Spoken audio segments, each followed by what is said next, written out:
Now read this. Hello, and welcome back to Now Read This, the Chronicles of Prydain, Book 2, The Black Cauldron, Chapter 15, The Black Cauldron. "Farewell, my owlets," Audu said, turning toward the cottage.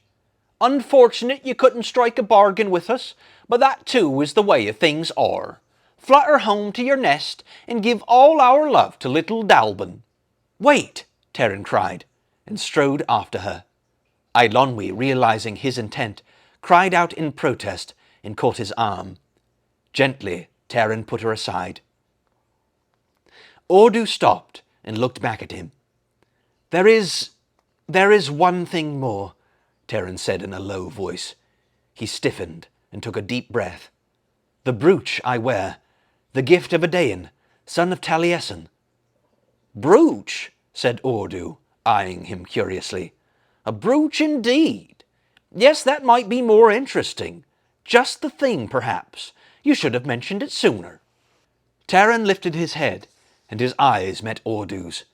For that instant, it seemed to him they were quite alone. He raised his hand slowly to his throat, and felt the power of the brooch working within him. "You have been toying with us, Audu," he whispered. "You saw that I wore Prydain's clasp from the moment we came here. You knew it for what it was." "Does that matter?" Audu replied. "It is still your choice whether you will bargain with it. Yes, we know the brooch well. Menwy, son of Tirgwaed, first of the bards, fashioned it long ago." "You could have slain us," Terran murmured, "and taken the clasp." Audu smiled sadly. "Do you not understand, poor chicken? Like knowledge, truth, and love themselves, the clasp must be given willingly, or its power is broken. And it is, indeed, filled with power. This, too, you must understand, for Menwy the Bard cast a mighty spell on it and filled it with dreams, wisdom, and vision. With such a clasp, a duckling could win much glory and honour. Who can tell? He might rival all the heroes of Prydain, even Gwydion, Prince of Dawn." "Think carefully, duckling," Audu said. "Once given up, it shall not come to you again. Will you exchange it for an evil cauldron you intend only to destroy?"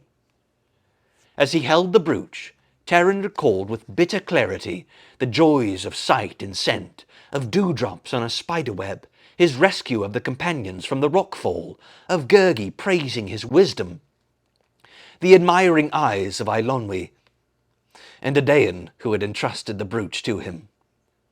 Once more there came to him the pride of strength and knowledge. At his feet, the ugly cauldron seemed to mock him. Terran nodded, barely able to speak. "Yes," he said heavily, "this shall be my bargain." Slowly he undid the clasp at his throat. As he dropped the bit of iron into Audu's outstretched hand, it was as though a light flickered and died in his heart, and he nearly cried out with the anguish of it. "Done, my chicken!" Audu cried. "The brooch for the Crochan!" About him the companions stood in silence and dismay. Terran's hands clenched. "The Crochan is ours," he said, looking Audu full in the face. "Is this not so? It is ours, to do with as we please?" "Why, of course, dear fledgling," Audu said. "We never break a bargain. It's yours entirely, no question of it." "In your stables," Terran said, "I saw hammers and iron bars. Will you grant us the use of them? Or," he added bitterly, "must we pay another price?" "Use them by all means," replied Audu. "We'll count that as part of the bargain, for you are a bold chicken, we must admit." Terran led the companions to the stable, and there he paused. "I understand what you were all trying to do," he said quietly, taking their hands in turn. "Each of you would have given up what you treasured most, for my sake. I'm glad Audu didn't take your harp, Fluda," he added. "I know how unhappy you'd be without your music, even more than I without my brooch. And Gurgi, you should never have even tried to sacrifice your food on my account. And Eilonwy, your ring and your bauble are much too useful and beautiful to exchange for an ugly Crochan." "All of these things," Terran said, are doubly precious now, and so are you, the best of true comrades." He seized a heavy hammer that was leaning against the wall. "Come now, friends, we have a task to finish." Armed with iron bars and sledges, the companions hurried back to the cottage, and while the enchantresses looked on curiously, Taran raised his hammer. With all his strength, he brought it down on the Kraken. The hammer rebounded. The cauldron rang like a deep bell of doom, but remained undented. With a cry of anger, Taran struck again. The bard and Eilonwy added a fury of blows, while Gurgi belaboured the cauldron with an iron bar. Despite their efforts, the cauldron showed not the slightest damage. Drenched and exhausted, Taran leaned on his hammer and wiped his streaming face. "You should have told us, my goslings, what you intended," Ordu called. "You can't do that to the Kraken, you know." "The cauldron belongs to us," retorted Eilonwy. "Taran has paid more than enough. It's our business if we want to smash it." "Naturally," replied Ordu, "and you're quite welcome to hammer and kick it from now until the birds start nesting again. But my silly goslings, you'll never destroy the Kraken that way. Goodness no, you're going at it all wrong." Gurgi, about to crawl inside the Kraken and attack it from within, stopped to listen while Ordu continued. "Since the Kraken is yours," she said, "you're entitled to know how to dispose of it. There's only one way, though very simple and neat it is." "Then tell us," Taran cried, "so that we might put an end to the evil thing." "A living person must climb into it," Ordu said. "When he does, the Kraken will shatter. But," she added, "there's only one disagreeable thing about that. The poor duckling who climbs in will never climb out again alive." With a yelp of terror, Gurgi sprang from the cauldron and scuttled to a safe distance, where he furiously brandished his iron bar and shook his fist at the Kraken. "Yes," said Ordu with a smile, "that's the way of it. The Kraken only cost you a brooch, but it will cost a life to destroy it. Not only that, but whoever gives up his life to the Kraken must give it willingly, knowing full well what he does. And now, my chickens," she went on, "we must really say farewell. Orgok is dreadfully sleepy. You had us up so early, you know. Farewell, farewell."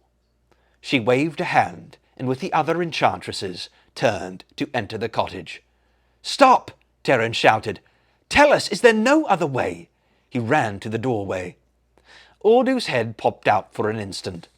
"None whatever, my chicken," she said, and for the first time there was a hint of pity in her voice. The door snapped shut in Taran's face. He pounded in vain.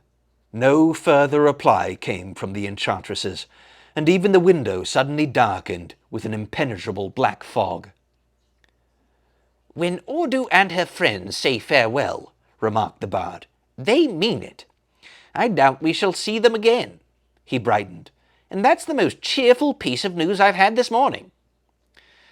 Taran wearily dropped his hammer to the ground. "Surely there must be something else we can do. Though we cannot destroy the Kraken, we dare not part with it." "Hide it," suggested Fluda. "Bury it, and I should say as soon as possible. You can be quite certain we won't find anyone eager to jump into the thing and break it for us." Taran shook his head. "No, we cannot hide it. Sooner or later Aron would find it, and all our efforts would have been useless. Dalban will know," he went on. "He alone has the wisdom to deal with the cauldron. Gwydion himself planned to bring the Kraken to Caer Dalban. Now that must be our task." Fluda nodded. "I suppose that's the only safe thing, but it's a cumbersome beast. I don't see the four of us lugging it along some of those mountain trails." In front of the silent cottage, the companions led out Luegor and Melanlas and lashed the cauldron between the two steeds. Gurgi and Eilonwy guided the heavily laden horses, while Taran and the bard walked, one in front, one behind, to steady the Kraken. Though eager to be gone from Ordu's cottage, Taran did not dare venture across the marshes of Morva again. Instead, he determined the companions would travel some distance from the edges of the swamp, keeping to solid ground and following a path half circling the bog until they reached the moors. "It's longer," Terran said, "but the marshes are too treacherous. Last time Adain's brooch guided me. Now," he added with a sigh, "I'm afraid I'd lead us to the same fate as the huntsman." "That's rather a good idea," cried the bard. "Not for us," he added quickly, "for the crockin. Sink this beastly pot in the quicksand." "No, thank you," answered Eilonwy. "By the time we'd found quicksand, we'd be sinking along with the crockin. If you're tired, we can change off and you lead, Millen lass." "Not at all, not at all," grunted Fluda. "It's not as heavy as all that. In fact, I find the exercise bracing, quite invigorating. A flam never flags."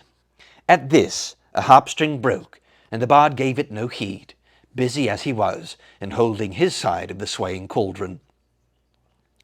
Terran trudged in silence, speaking only to call directions to Eilonwy and Gurgi. They continued with few moments of rest throughout the day. Nevertheless, by sunset, Terran realized they had covered only a little distance and had barely reached the broad moorlands. He was aware, too, of his own fatigue, heavy as the crockin itself, a weariness he had never noticed while he had worn Adain's brooch. They camped on an open heath, cold and barren, shrouded with mist drifting from the marshes of Morva. There they unroped the crockin from the tired horses, and Gurgi brought out food from the wallet. After the meal, Fluda's spirits revived. Though shivering in the chill and dampness, the bard put his harp to his shoulder and attempted to cheer the companions with a merry song. Terran, usually eager to listen to the bard's music, sat apart, gloomily watching the cauldron. After a time, Eilonwy drew near and put her hand on his shoulder. "I realize it's no consolation to you," she said, "but if you look at it in one way, you didn't give up a thing to the enchantresses. Not really. You did exchange the clasp and everything that went along with it, but don't you see, all those things came from the clasp itself. They weren't inside of you. I think," she added, "it would have been a much worse giving up a summer day. That's part of you, I mean. I know I shouldn't want to give up a single one of mine, or even a winter day for that matter of that. So when you come right down to it, Ordu didn't take anything from you. Why, you're still yourself, and you can't deny that." "Yes," Terran answered. "I am still only an assistant pig-keeper. I should have known that anything else was too good to last." "That may be true," said Eilonwy, "but as far as being an assistant pig-keeper is concerned, I think you're perfectly marvellous. Believe me, there's no question in my mind you're the best assistant pig-keeper in all Prydain. How many others there are, I'm sure I don't know, but that's besides the point, and I doubt a single one of them would have done what you did." "I could not have done otherwise," Terran said. "Not if we were to gain the cauldron. Ordu said they were interested in things as they are," he went on. "I believe now they are concerned with things as they must be." "Adain knew there was a destiny laid on him," Terran continued, turning to Eilonwy, his voice growing firmer. "He did not turn from it, though it cost him his life." "Very well," he declared. "If there is a destiny laid on me, I shall face it. I hope only that I may face it as well as Adain did his." "But don't forget," said Eilonwy, "no matter what else happens, you won the cauldron for Gwydion and Dalban and all of us. That's one thing nobody can take from you. Why, for that alone, you have every reason to be proud." Terran nodded. "Yes, this much I have done." He said no more, and Eilonwy quietly left him there. For long after the others had gone to sleep, Terran sat staring at the crockin. He thought carefully over all Eilonwy had told him. His despair lightened a little, and pride stirred within him. Soon the cauldron would be in Gwydion's hand, and the long task ended. "This much I have done," Terran repeated to himself, and new strength budded in his heart. Nevertheless, as the wind moaned across the heath, and the crockin loomed before him like an iron shadow, he thought once again of the brooch, and he buried his face in his hands and wept. Hey, you want to buy something? You can check the description for my books and audiobooks. Thank you so much for watching, and don't forget to like and subscribe for more content.